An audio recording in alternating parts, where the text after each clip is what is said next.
buenas tardes, mis amados hermanos. Dios les bendiga. Qué alegría volvernos a ver a través de las redes sociales en otro programa más de Una Tarde con mi Pastor. Como ustedes saben, estamos desarrollando este gran tema, la historia de la Iglesia Alianza Cristiana y Misionera del Perú y el Movimiento Lima al encuentro con Dios. Hemos tenido la bendición de entrevistar a siervos del Señor que han sido protagonistas de este maravilloso movimiento y de quienes hemos aprendido algunos principios y algunas lecciones que seguro muchos de las siguientes generaciones estamos atesorando en nuestros corazones.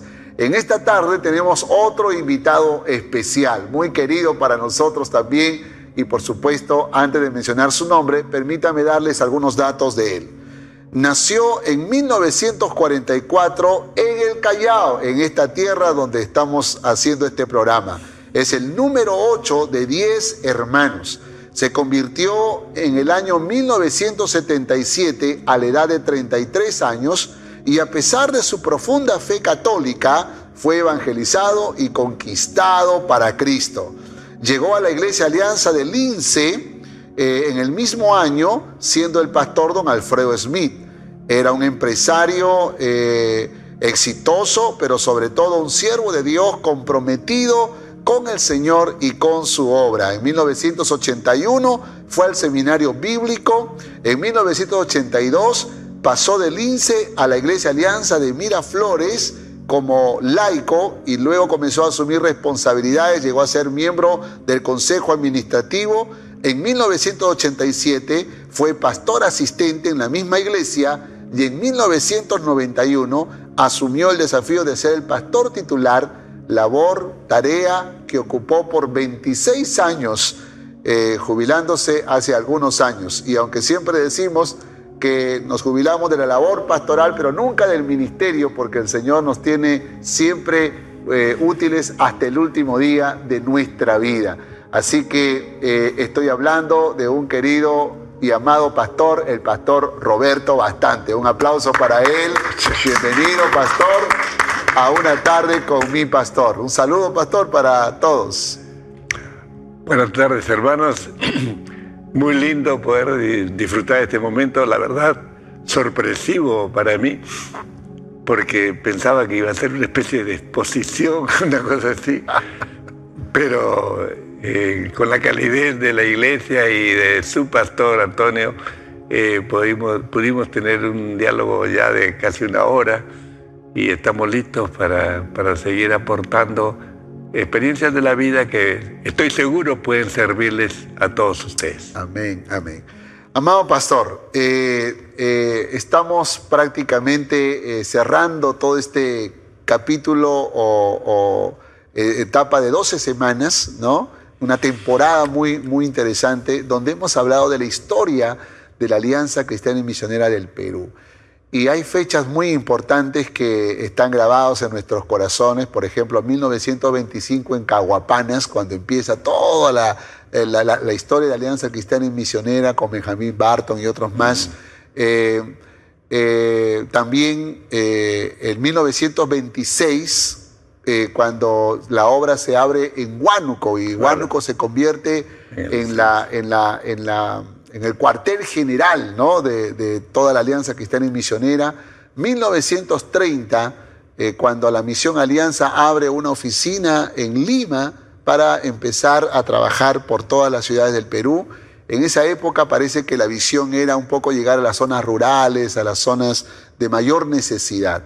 Sin embargo, el Evangelio comienza a llegar no solamente a la gente de los pueblos y de las ciudades fuera de Lima, sino que algunos comienzan a migrar a Lima, y así es como en el año 1955 el presidente de la Alianza de ese tiempo hace una reunión en su casa para poder atender a esos cristianos de la Alianza que vinieron de otras ciudades.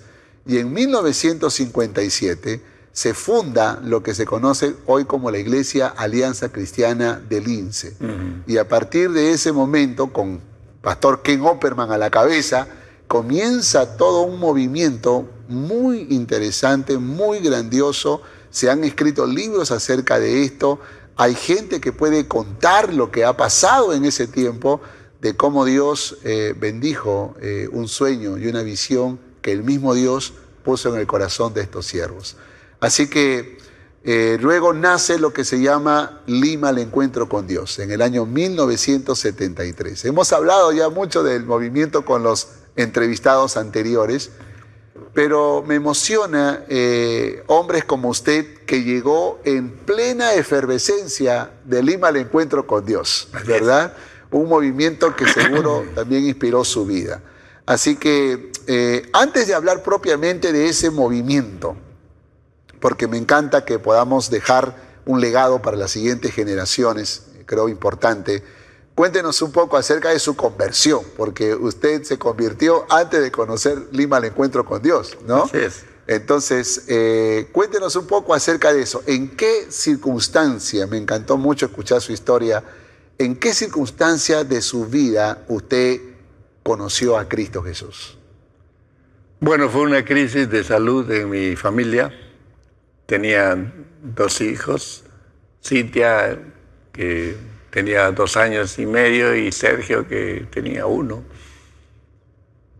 Porque ella había nacido con una cardiopatía congénita que el médico dijo que iba a curarse sola, pero al ver que no se curaba, la comenzamos a controlar año tras año en su corazoncito, y al final 5 pediatras y cardiólogos especializados la vieron aquí en Lima, y los 5 concluían que ella necesitaba una operación ya, de corazón. Entonces, en ese momento, la estabilidad de mi hogar se vino al piso, porque yo, después de haber tenido una etapa de mucha prosperidad económica, en ese momento estaba en una crisis de esa envergadura, y yo no me daba cuenta que estaba también en una crisis moral aparejando. Y en esa crisis es que yo conocí al Señor. Wow. No quisiera emplear mucho tiempo para contarlo, pero quizás a algunos les puede parecer una parábola o una leyenda, pero en mi caso fue absolutamente real. Yo era profundamente católico y era practicante de mi religión desde entonces, y sin embargo un familiar cercano nos compartió el Evangelio, y desde ahí, cada vez que iba a mi casa, me abría la Biblia, y yo rechazaba el mensaje porque quería tenerlo todo en el catolicismo. Hasta que en esa crisis que acabo de mencionar, vi que mi escalera religiosa no alcanzaba el cielo. Así que estaba en esa crisis profundamente deprimido, impotente, hasta que recibí una llamada del extranjero, donde habíamos enviado la historia clínica de la niña, y la persona que me llamaba de allí, familiar, me dijo: Roberto, vende todo lo que tienes, trae a la niña, porque la niña corre peligro en 30 días. Y yo no podía llevarla a ningún lado. Era una impotencia impresionante, ¿no? En esa falta de recursos humanos fue que una mañana dejé a mi hija en el nido y me estacioné ahí en una calle de Miraflores. Cada vez que paso por ahí todavía recuerdo ese momento tan tremendo. Me estacioné y las emociones se desbordaron en mi corazón, y comencé a llorar como un niño y a orar al Señor, decirle a Jesús: Jesús, sana a mi hija, sana a mi hija. Es decir, yo creía en Cristo, por supuesto, porque era católico, pero un Cristo religioso, como millones y millones confiesan, ¿no? Entonces yo le pedía sanidad a él, para mi hija. Y en ese momento ocurrió lo inesperado y lo grandioso. Y además sobrecogedor para una persona que nunca tenía una experiencia de ese tipo. Yo nunca había abierto la Biblia más que para confrontar las enseñanzas que yo recibía de de ese familiar que les conté al principio. Y de repente escuché claramente que el Señor me decía, el problema no es la niña, el problema eres tú. Y en ese momento en que se corrió el velo de mi entendimiento, y te aseguro que una serie de imágenes vergonzosas de mi vida moral pasaban por mi mente, y yo sentí dos cosas. Nunca voy a olvidarlo. Primero, que Jesús estaba frente a mí y era bueno. Él estaba mostrando su bondad, no me estaba condenando, me estaba abriendo los ojos para que yo viera mi condición. Eso fue lo primero que sentí, ¿no? Que su bondad. No sentí su poder, ni su deidad, nada de eso vino después. Pero sí que Él era bueno. Pero lo segundo fue terrible. Me sentí avergonzado que Él supiera, que Él viera lo que yo estaba viendo en mi mente. Porque estaba reconociendo, ahí sí, no me doy cuenta, su autoridad, porque Él podía penetrar en mi mente y ver lo que yo estaba viendo en mi mente. Entonces yo solamente pronuncié aquella gran palabra y orando dije, Señor, perdóname. Amén.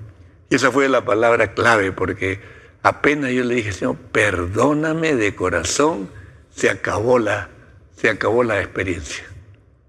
Qué tremendo. Yo me reincorporé, me sequé las lágrimas. Hermano querido, era otra persona, era otro hombre. Aleluya. Recuerdo que llegué a mi casa y le dije a mi esposa, flaca, le dije, no te preocupes porque el Señor se ha hecho cargo de este problema. Él ha llegado a mi corazón, nada más. No te preocupes, le dije. Y ella me miró y ella cuenta, un poco lo contaba, ¿no? Cuando vivía, con sonrisa, dijo, uy, ahora tengo dos problemas. Mi hija y mi esposo. Mi hija enferma y mi marido loco. Verídico, contado por ella. Así fue, hermano. Bueno, pero cuéntanos qué pasó con la hija. Bueno, después de hacerle un cateterismo y todo lo que necesitaba la niña nunca necesitó una operación. Amén, gloria a Dios. Nunca necesitó una operación, nunca dio síntomas. O sea que el plan de Dios era tu salvación. Sí, claro. El Señor primero me dijo que el problema era yo, pues. Claro. Entonces primero me salvó a mí y después sanó a mi hija. Claro. Y ahora mi hija es una mujer casada, fiel cristiana, sí, ¿no? Ya. Yo la conozco, es una guerrera. Bueno, sí. Una guerrera. Entonces, bueno, pastor, qué tremendo testimonio. Yo creo que conociendo tu historia muchos años después y mirando todo lo que Dios también ha hecho a través de tu vida, no hay duda de que Él tenía planes ese momento ahí en tu auto para convencerte de que tú le rindas tu corazón a Cristo. Sí. Y aunque te resististe un poco, qué bueno que le entregaste la vida a Cristo, ¿no? Porque hay muchas cosas lindas que Dios ha hecho a través de tu vida. Bueno, pastor, entonces ese mismo año usted llega a la iglesia de Lince. No, pasaron 5 meses, fue el 4 de noviembre. Oh, ok, al siguiente año. Y yo hasta abril del siguiente año, mayo del siguiente año, no me congregué en ningún lugar. Ajá. Pero sí te puedo contar algo. Yo me había comprado una Biblia católica que la tenía guardada para que nadie se diera cuenta que era un religioso ahora. Y entonces cuando venía esa persona cercana que me abría la Biblia, yo miraba bien ahí cuál era la cita bíblica y cuando se iba él, de inmediato corría, buscaba en esa Biblia. Y mi sorpresa era, pero dice lo mismo, decía, dicen lo mismo, entonces me han engañado. Claro. Todo lo que me han enseñado en la Iglesia Católica es fraude. Claro, nunca más esa iglesia. Entonces cuando yo me convertí, yo dije, no, yo a los católicos no voy más, pero a esa iglesia yo no sé si deba ir. Entonces, pero que en sus misericordias Dios me fue discipulando. Y yo, el otro día encontré mi primera Biblia católica, toda desvencijada, rota. Wow. Fue tremendo. Bueno, entonces fue un proceso para ir a congregar, ¿no? Sí, fue interesante, porque interesante. Como yo era empresario en aquella época, cargaba mi Biblia en mi maletín de trabajo. Claro. ¿Y sabes lo que hacía? Tenía mi Biblia y yo la leía aún en las luces rojas del tránsito. A veces me despertaba, me tocaban bocina y se cambió la luz y yo seguía leyendo la Biblia. O sea, te agarró un hambre por la palabra. Hambre, hermano. Bueno, entonces llegaste a la Iglesia Alianza de Lince. Sí. Y estando en Lince, te diste cuenta que había un movimiento grande del Señor. Es decir, fue una cosa personalísima porque me invitaron a la Iglesia de Lince, fui a la Iglesia de Lince con mi familia. Y cuando yo salía de mi iglesia, de toda la vida. Había estado 1 hora y media, pero para mí era de toda la vida. Qué lindo. Nunca más dudé que esa era mi iglesia. Amén, amén. Me costó salir del Lince, porque ese fue el Señor que me llevaba a Miraflores. Miraflores. Bueno, vamos a hablar de eso después. El movimiento Lima al Encuentro con Dios... también en su historia marca hombres de Dios, hombres que fueron usados por el Señor, ¿no? Los hombres pasamos, pero somos instrumentos finalmente. Sí, claro. ¿Qué hombres consideras que fueron muy sensibles a la voz de Dios para llevar adelante este movimiento de Lima al Encuentro con Dios y que fueron una inspiración para tu vida? Bueno, en primer lugar, mi primer pastor, el pastor Alfredo Smith, ¿no? Un profeta impresionante que trajo el Señor desde la Argentina, ¿no? Vive todavía. Y he tenido el privilegio de verlo un día, hace pocos meses, en mi grupo pequeño. Ay, qué Él sentado ahí y yo exponiendo la palabra. Me parecía mentira eso, ¿no? Maravilloso. Pero bueno, él fue el primer padre espiritual que tuve. Y luego ya en mi época de pastor, cuando ya era pastor, conocí al pastor David Morse, un pastor galés que influyó decisivamente en mi vida pastoral. Aprendí muchísimos principios de vida con él. ¿Consideras que una de las fortalezas del movimiento Lima al Encuentro con Dios fue tener predicadores de la palabra? Oh, claro. Yo recuerdo que por mi condición de empresario, llamémosle exitoso, cuando se fundó la iglesia, el templo nuevo de Miraflores, hicimos una imitación del Lince y tuvimos un año de campañas evangelísticas de 15 días. Ajá. De 15 días de predicación del evangelio y 15 días de discipulado. Ajá. Y yo recuerdo que en mi casa llegaban todos los pastores visitantes y se quedaban en mi casa.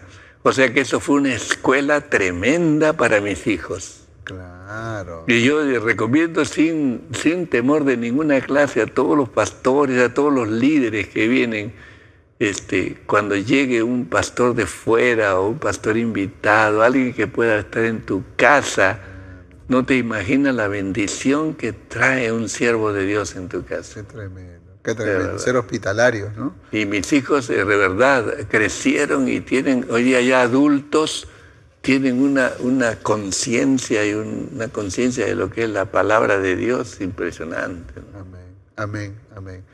Ok, entonces, dos de tantos otros pastores que fueron utilizados, sí, ¿verdad? ¿Cuáles principios consideras que fueron y deberían continuar en este tiempo, fueron importantes y necesarios para que este movimiento tenga la fuerza que tuvo?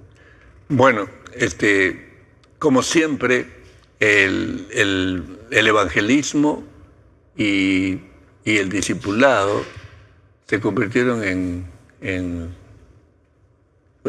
rieles del movimiento, y el tren avanzado con esos rieles. Ese es un punto que las iglesias de hoy la descuidan, ¿no? Sí.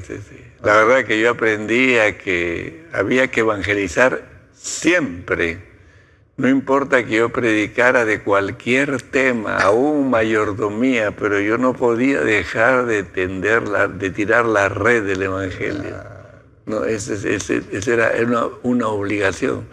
Me sentía muy mal si en algún momento no me preparaba para hacer eso, ¿no? Pero es una parte, después he comprendido que esa es una parte de los valores de fuerza del movimiento Lima al Encuentro con Dios. Yo lo que experimenté al principio, cuando como pastor participaba en las reuniones zonales de la ciudad de Lima, más bien, de Lima al Encuentro con Dios, a mí lo que me emocionaba, de verdad me emocionaba tanto, era ver la unidad de la iglesia. La unidad de la iglesia que todo el mundo quería, éramos uno solo, éramos un solo hombre, ¿no? Brotaba una iglesia, todos querían colaborar de alguna manera para que esa iglesia floreciera. Yo sé que el estallido fue tan grande que ya después se fue diluyendo eso en el tiempo, pero eso fue uno de los valores para mí que fueron determinantes en vivir, voy a usar una palabra peligrosa, orgulloso de ser aliancista, ¿no? Porque el orgullo es pecado, ¿no es cierto? Pero digamos, esa sensación de saber que estábamos en una iglesia sana, fuerte, solidaria, donde brillaba con caracteres propios el amor del Señor. Wow. Eso para mí fue determinante. Y hay que conservar esos principios. Sí, y es que lo otro va aparejado, que yo creo que es algo así como la frescura, la lozanía de tener una palabra de bendición que darle a cualquiera. Para mí llegar a la iglesia del Lince y ver a jovencitos que se regalaban versículos. Wow.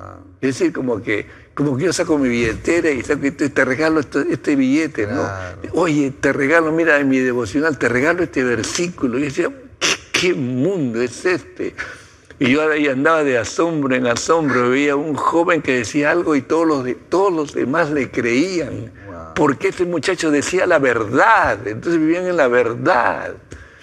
Entonces, por un lado estaba la verdad del Evangelio, pero también el amor de Dios. Amén, amén. Entonces, a los años se puede perder. Y creo que otra fortaleza de ese tiempo es que se preparó una generación joven, ¿no? Sí, bueno, esa es otra cosa, ¿no? También. Que podríamos perder en ese tiempo, ¿no? Un detalle así anecdótico. Claro. Un día me mostraron una foto de la juventud del Lince. Una foto donde había, las conté, 42 personas. Pero curiosamente, todos estaban casados. O sea, había ahí 21 parejas. Ajá. Y de esas 21 parejas, 20 eran pastores. ¡Wow! Y solo una no era pastor, porque había dejado los estudios, porque no podían terminar. No pudieron terminar el seminario y abandonaron el seminario, pero eran fieles cristianos. Pero había 21 parejas de jóvenes que habían dejado la universidad, habían dejado todo para servir al Rey de los Reyes. Wow. Oye, para mí esto es la alianza. Y ahí está la de Bueno, sin sentirnos, no sé, pues fracasados hoy en día, ¿por qué crees que hoy es más difícil a un joven hacer compromisos de esa naturaleza? Bueno, hay problemas, primero espirituales, ¿no? Que allí nosotros tenemos que hacer lo que se dice vulgarmente, un mea culpa, ¿no? Nosotros como pastores debemos decir, nos equivocamos en cuanto a no conservar eso, ¿no? Porque por sus frutos los conoceréis, dijo el Señor. Entonces, en algo nos hemos equivocado nosotros también, ¿no? Quizás el fragor de seguir, nos olvidamos de que no estamos trabajando con materia prima, estamos trabajando con almas, con vidas. Y cada vida tiene un valor inigualable, porque Jesús dijo, ¿de qué le vale al hombre ganar todo el mundo si perdiere su alma? Yo que estudié ingeniería me doy cuenta que un alma vale más que todo el universo. Claro. A ver, ¿cuándo has pensado así? Una sola alma para Jesús es más valiosa que toda su creación. Y el Señor dice, ¿de qué le vale al hombre? ¿De qué le vale al hombre? O sea, ¿crees que la juventud de hoy puede que se va tras lo material? Bueno, es que la propuesta del mundo y el bombardeo del mundo es mucho, tenemos que reconocer que es mucho más intenso en este momento. Tú dirás, ¿de cuándo? dos eventos, la televisión primero y las redes sociales después, han invadido el hogar. Entonces eso es una presión inaguantable para un adolescente, de todo el tiempo. En cambio nosotros tenemos solo 1 hora a la semana tratando de conquistar sus corazones. Piénsalo, hermano. Es horrible realmente. Nuestros jóvenes están sujetos a mucho más presiones que las que tuvimos nosotros cuando fuimos jóvenes. Sí, es verdad. ¿No te parece? Claro, en esa época no había redes sociales, ¿no? La televisión no tenía tanta importancia. Claro, ¿no? Cuando la televisión entró en la casa, en el hogar, y cuando después las redes sociales, ¿no? Por la tecnología, se ha metido en el hogar, es impresionante la influencia que puede... Y la división que a veces crea en la familia, ¿no? Pero por supuesto. Wow. Yo cuento un detalle. Una hermana en la iglesia me viene a contar. Ella es creyente fiel, el marido no. Entonces tienen 3 hijas adolescentes. Wow. Me dice, pastor, mis 3 hijas iban atrás y de repente mi marido comienza a pelear conmigo en el carro. Y yo le decía, Gustavo, por favor, después lo conversamos. Él no quería que ellas escucharan. Y él gritaba más. Y yo no sabía cómo hacer que se callara, por favor, por amor a nuestras hijas. Y él seguía gritando, como un energúmeno, gritaba y gritaba. Entonces yo con sorpresa volteo a ver a mis hijas para ver qué rostro tenían. Y ninguna de las 3 se había dado cuenta, cada una estaba con su celular en la mano. Nunca estaban en su mundo, nunca escucharon nada. Hay un divorcio. Eso es eso. Un divorcio por la tecnología. Entra a un restaurante para que veas lo que son las familias ahí, cada una con su máquina. Sí, es verdad. Antes de la pandemia, entré a un Starbucks, me acuerdo, y había un grupo de jóvenes que estaban todos en su celular. Y le dije, ¿por qué se reúnen para tomar café si no van a conversar? Porque todos están en su celular. Claro, claro. Qué locura, ¿no? Bueno, entonces hay un factor interno que es lo espiritual, que usted dice, claro, ¿no? Que es la falta de intimidad, de búsqueda de Dios, de entender lo que Dios quiere para su vida. Y un factor externo, que es la influencia de la televisión, las redes sociales, y un mundo que no se detiene en sacarlos de la voluntad de Dios a sus planes humanos, terrenales, ¿no? Que también tienen su lugar, pero que a veces Dios a muchos de ellos los quiere probablemente también en el ministerio. Por cierto, ¿no? Por cierto que sí. Nosotros en Miraflores creamos un movimiento que se llamó Toma Conciencia en 2012, y salimos a las calles, hicimos marchas defendiendo a la mujer, protestando por el abuso que se hace por todas esas cosas, aún por el bullying en los colegios. ¿No? Y yo creo que hay un lugar para ese tipo de lucha. Pero no debemos olvidar que el mayor impacto que podemos lograr en una sociedad es tener la mentalidad de que no pertenecemos a este mundo. Nosotros somos una contracultura, metidos en una cultura por Dios y llamados a influenciar en la cultura en la cual nos introducimos. Amén. Si nos metemos en los templos, estamos fracasando. Y si queremos salir simplemente afuera, a ser como ellos, fracasamos. Amén. Y ahí está el desafío. Este es un llamado para todos, en especial para los jóvenes. Las palabras que recibió Jeremías, no te conviertas a ellos, sino que ellos se conviertan a ti. Y ahí está el reto, que nosotros como cristianos seamos luz en la oscuridad. No nos dejemos influenciar por el mundo, sino más bien nosotros influenciemos al mundo en el poder del Espíritu Santo. Así es.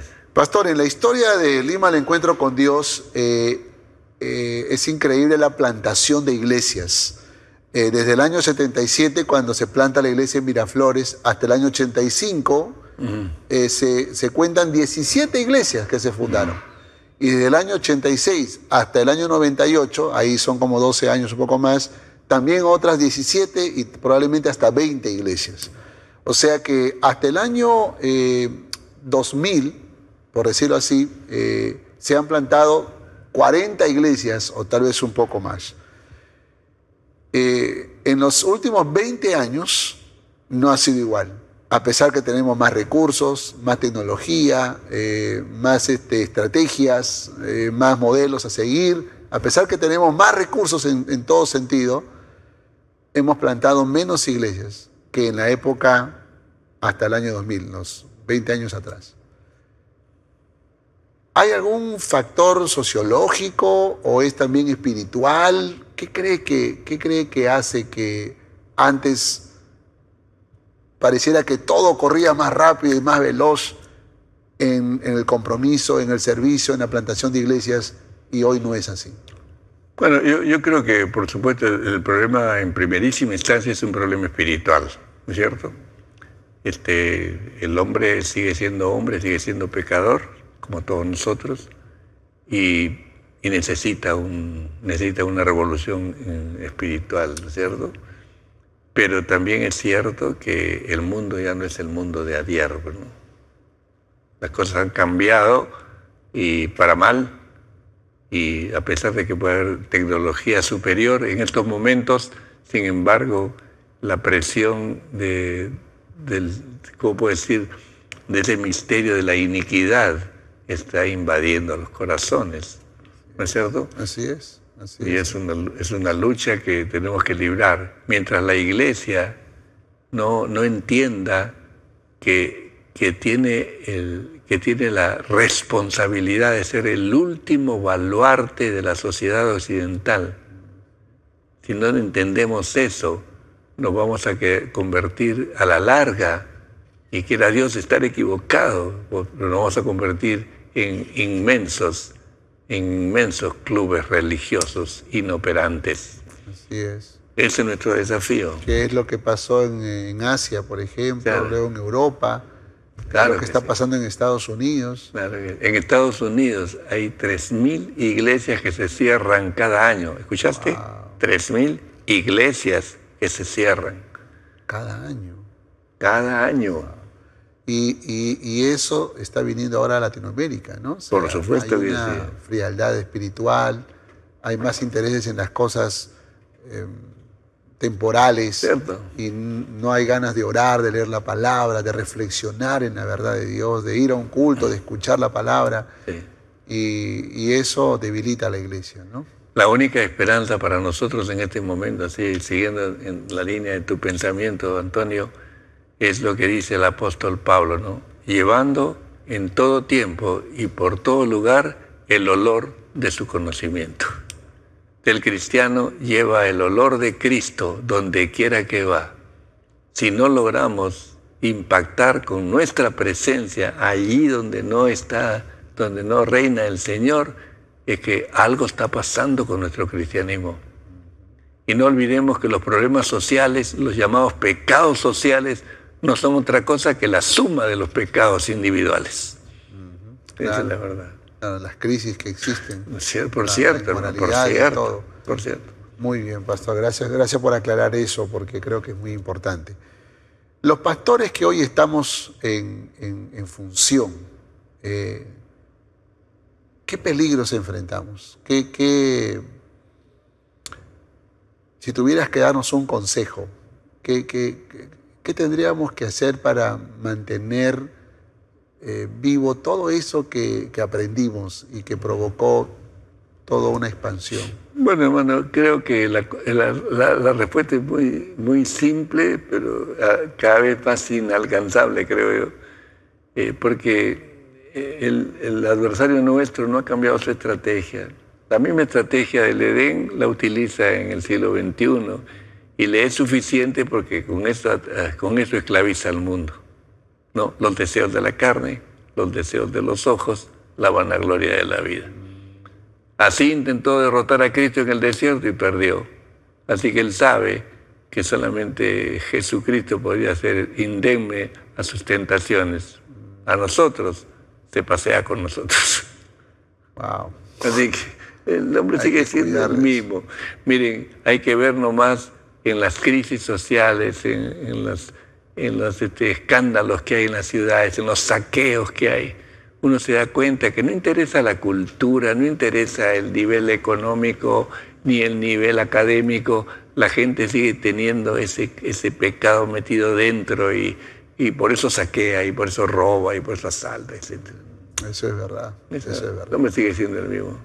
Bueno, pastor, a ti te tocó ser pastor en una iglesia muy importante, ¿no? Por el tipo de gente que asistía, gente de clase media, quizás media alta. La iglesia Alianza de Miraflores.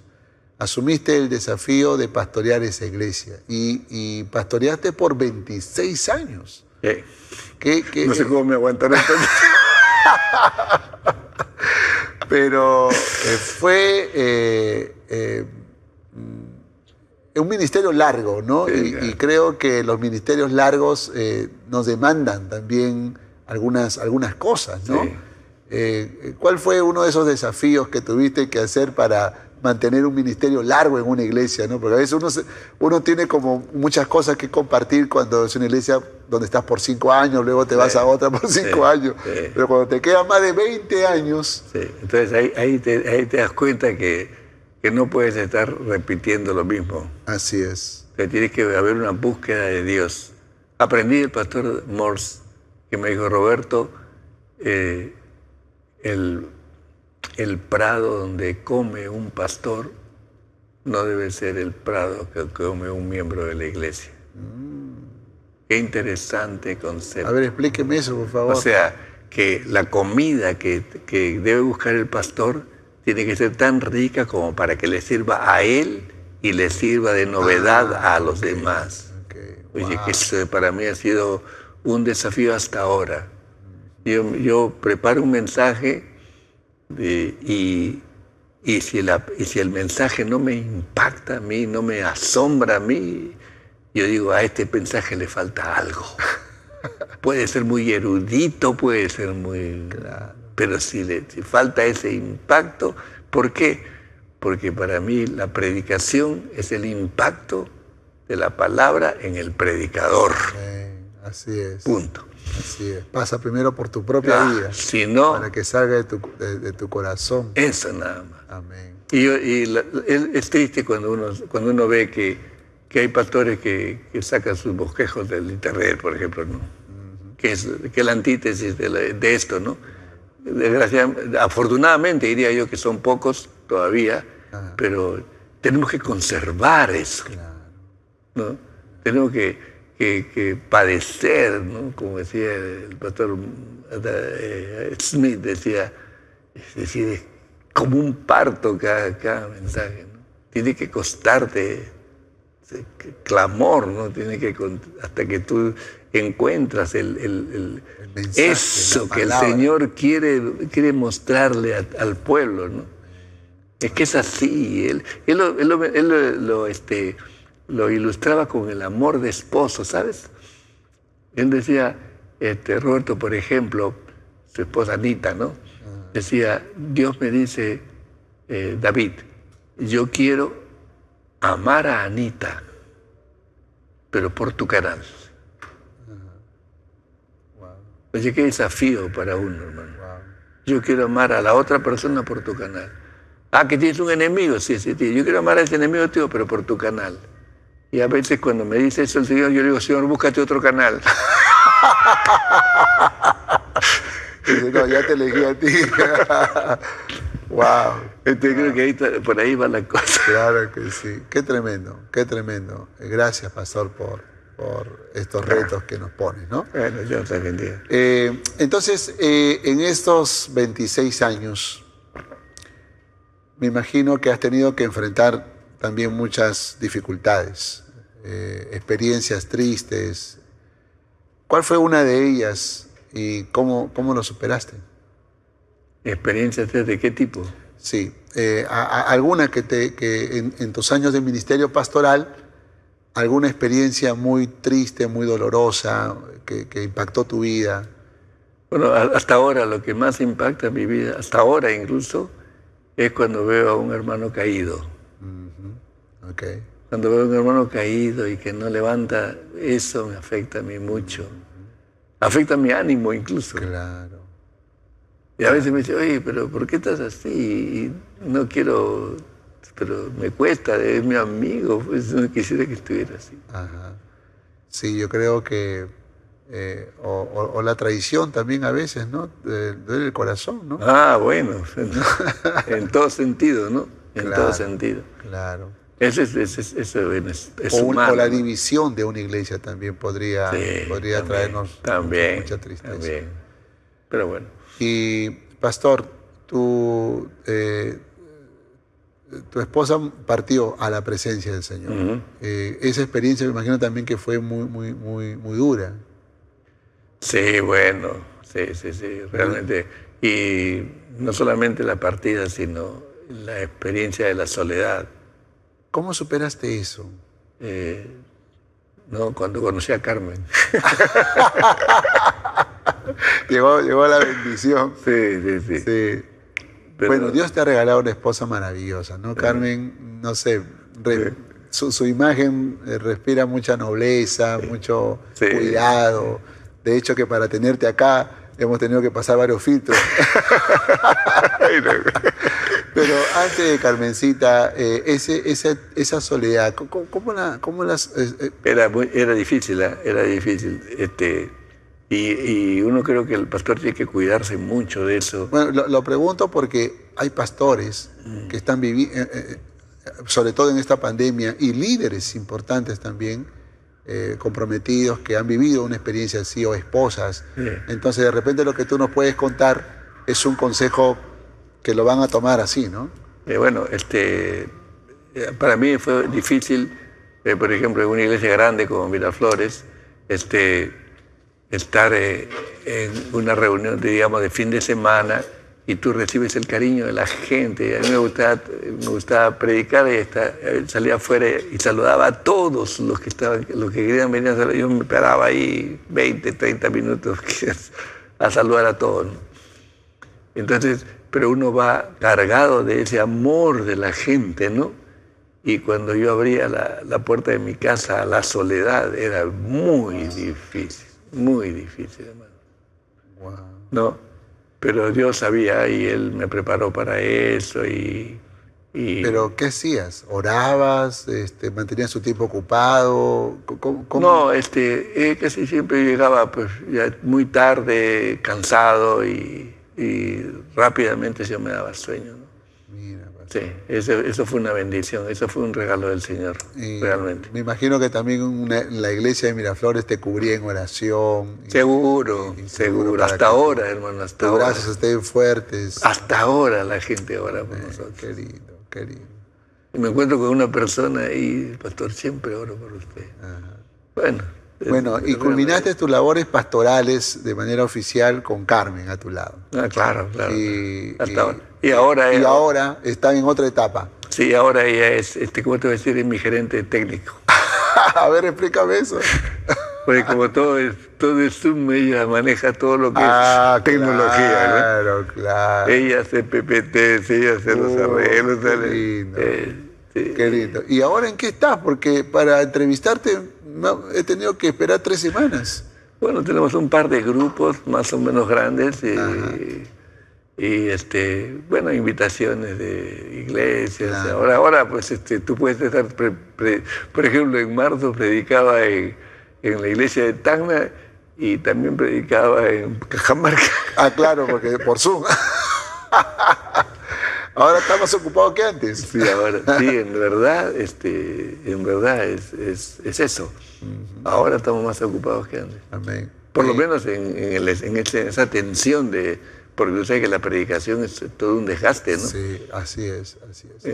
Bueno, el movimiento Lima al Encuentro con Dios, que empezó en el 73, surgieron una generación de jóvenes que, bueno, ya con el pasar de los años ya no son jóvenes, ¿no? Uh-huh. Otros se han incorporado en el camino y muchos están llegando a la etapa de la jubilación. Correcto. Algunos de ellos puede que se sientan como, ¿y qué va a pasar después conmigo? ¿No? ¿Qué consejo le darías a ellos de cómo, o sea, qué viene después o cómo deberían prepararse para ese tiempo? Porque puede que algunos pueden estar luchando con no querer dar ese salto cuando de repente tienen que hacerlo, ¿no? Yo tengo mi hermano en Guaral, por ejemplo, lindo, ese es un siervo. Ese quisiera morir siendo pastor titular, ¿no? Pero seguro que él también en algún momento tiene que dar el paso. Claro. Y muchos otros, ¿no? ¿Qué consejo le darías a ellos?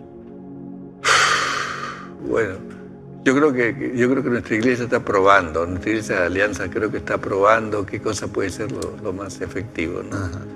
Y espero que haya una flexibilidad a futuro, porque muchos llegan muy desgastados a la edad de jubilación. Ajá. Otros llegan más enteros y todavía digamos, con fuerzas para seguir. Interesante. ¿No? Entonces creo que es algo que Hay que analizar eso. Analizarlo, ¿no? Y por supuesto, hay cosas muy complejas en la jubilación que no se han tomado en cuenta, como por ejemplo la salud, y la propia manutención del jubilado. Yo noto que ha habido un poco de, no descuido, sino que no se ha tomado en cuenta eso, ¿no? Y con el tiempo se irán mejorando. Así es. Eso. Después, por todo, mi experiencia es que como el Señor sobrenaturalmente provee. Amén. ¿No? La verdad, es impresionante, impresionante. Qué lindo. Ese sería uno de los grandes consejos, ¿no? O sea, que hay que aprender a confiar en que Dios es el proveedor. Esperar en el Señor. Qué lindo. Y bueno, ¿y qué consejo le harías a los pastores jóvenes? Si tuviera 100 pastores jóvenes que están en sus 30, por ejemplo. Uno solo, hermano, sin lugar a dudas, discipulen al estilo de Jesús. Amén. Y no lo hemos hecho, compadre. Y no lo hace ninguna iglesia que yo conozco en el continente. Wow. Discipulen al estilo de Jesús. ¿Cuál sería una marca de ese discipulado de Jesús? Bueno, mira cómo hizo Jesús. Cómo eligió sus 12, qué hizo con sus 12. Cuando tú comienzas a sacar líneas de tiempo, te das cuenta que Jesús, el Señor, más del 50% de su tiempo le dedicó a los 12 que a las multitudes. Sí. Jesús comenzó con pocos. Qué tremendo. No tuvo prisa, pero tampoco se quedó. Wow. ¿No es cierto? Claro. Y Jesús, que no tenía pecado, pasó toda la noche orando antes de llamar a sus seguidores, ¿no? Cuanto más nosotros. Mire el ejemplo de Jesús y verás que nuestro discipulado es deficiente. Yo la verdad, con lo que Dios me ha dado en estos años de jubilado incluso, creo que he avanzado un montón en esto y yo le he dicho al Señor, yo no quiero discipular a nadie más que no sea a tu estilo. Lo desafío a escribir, pastor, porque cuando uno parte se lleva todo el tesoro. Porque cuando llegaron los primeros discípulos le dijeron, el Señor dijo, ¿a qué buscan? Y él dijo, maestro o rabí, ¿dónde moras? Venid y ved. Venid y ved. Y cuando los llamó, los llamó para que estuviesen con él. No los llamó para evangelizar, para sacar demonios, no, para que estuviesen con él. A veces perdemos de vista esa prioridad. Wow, qué tremendo, qué tremendo. Por ejemplo, yo sé que han perdido un siervo, sí. pero tú no has abandonado a su familia. No. Ya, punto, se acabó. Ahí tienes el ejemplo, ¿no? El discipulado de Jesús, claro. Bueno, pastor, gracias, porque creo que todas estas enseñanzas van a quedar registradas, ¿no? Y creo que van a inspirar a muchas personas. Para la gloria de Dios, hermano. Y si algo yo puedo decir de usted es que siempre tiene una sonrisa, una frescura, una forma de saludar, de conectarse con la gente. Es inspirador, es inspirador. Yo también quiero cuando tenga su edad, quiero hacer lo mismo. Está grabado aquí en mi mente. Bueno, Dios les bendiga a mis hermanos. Hay una relación muy bonita que creamos entre la iglesia de Codo Norte Callao y Miraflores, ¿no? Por favor. En la época que usted era el pastor titular. Sí, claro. Y tengo gratos recuerdos. Y tienes una linda gente. conocí a muchos de ellos en los retiros de hombres, y fue una bendición conocerlos. Hasta ahora. Sí, ¿no? Tremendo. Hasta ahora, eso perdura, hermano. Así es. Bueno, pastor, antes de poder terminar este tiempo, me gustaría que usted nos dé unas palabras a la Iglesia Alianza de Coro Norte Callao, mirando la cámara, y de esa manera terminamos este tiempo. Bueno, acabo de decirle a vuestro pastor, hermanos queridos, esa es la llave para mí de este tiempo. La llave es discipular al estilo de Jesús. Hay que mirar el ejemplo de la iglesia primitiva. A veces creemos que la iglesia primitiva fue una iglesia de historia que estaba hundida en el pasado y nada más. Y nos equivocamos de punta a punta. La iglesia primitiva fue un prototipo, y ese prototipo sirve para toda cultura y todo tiempo. Así que si tú quieres ser tan exitoso, permíteme utilizar la palabra del mundo, como lo fue la iglesia primitiva, haz lo que hizo la iglesia primitiva. Amén, amén. Muchas gracias, muchas gracias. Dios le bendiga a mi hermano. Amén, amén. Pastor, acá hay un regalito que te vamos a entregar. Ay, hermano. Ahí nomás.